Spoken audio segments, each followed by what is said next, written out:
অনেকে বলেন বয়স তো হয়ে গেল, অথচ বিয়েটা হচ্ছে না কেন? সবাই বিয়ের পর সংসার করছে, আমার জীবন যেন থমকে আছে।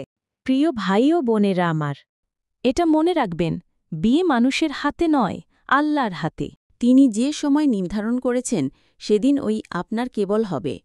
তিনি বলেন, আল্লাহ যার জন্য চান তাকে জীবনসঙ্গী দেন এবং যাকে চান একা রাখেন। সবকিছু তার হিকমতের ওপর নির্ভরশীল। সূরা আশ, সূরা ৪৯-৫০। যা দেরি হচ্ছে তা হয়তো ভালো কিছুর জন্য হচ্ছে।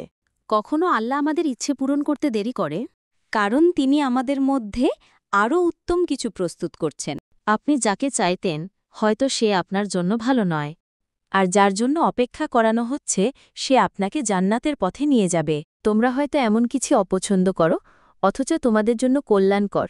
সূরা বাকারা ২১৬। সবর করুন, দোয়া করুন, বিশ্বাস রাখুন। সবচেয়ে বড় ভুল হয় তখন যখন কেউ ভাবে, আমার তো কপাল খারাপ, আল্লাহ আমাকে ভালোবাসেন না। না, আল্লাহ আপনাকে ভালোবাসেন।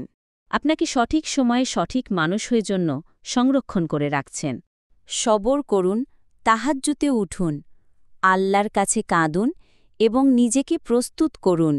যাকে আল্লাহ আপনার জন্য নির্ধারণ করেছেন যে কোনোদিন অন্য কারো হবে না, ইনশাআল্লাহ। স্মরণে রাখুন, বিয়ে ইবাদাত, তাই দুয়া ও প্রস্তুতি অব্যাহত রাখুন।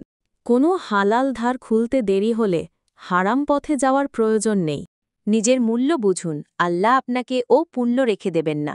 আল্লাহ যেন আপনার একজন দিনদার, সহনশীল ও আপনাকে জান্নাতের পথে এগিয়ে নেওয়ার মতো সঙ্গী পাঠান। আমিন।